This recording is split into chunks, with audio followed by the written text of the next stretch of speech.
6,6 milions d'euros.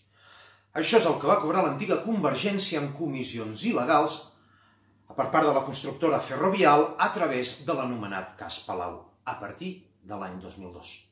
El passat 30 d'abril el Suprem va confirmar la sentència de l'Audiència de Barcelona. Així doncs, tenim que Catalunya està governada per un partit, Junts per Catalunya, que és hereu directe d'una trama corrupta. Cap explicació, cap dimissió, cap comentari. El coronavirus ho tapa tot. Molts diran que els actuals dirigents, home, no tenen res a veure amb tot allò.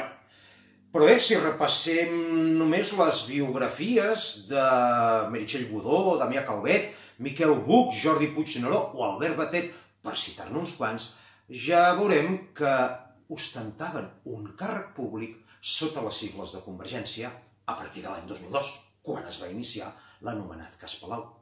Per tant, són directa o indirectament beneficiaris d'uns diners obtinguts de forma delictiva. Això els inhabilita de per vida per gestionar res del comú i els hem de situar a les antípodes de l'honestedat, tant política com personal. Són un perill per a Catalunya.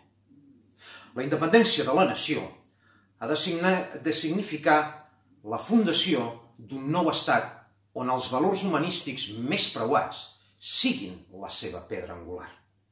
Per això és una temeritat dipositar la confiança per assolir aquest objectiu en una gent que calla i mira cap a una altra banda quan els seus roben els catalans.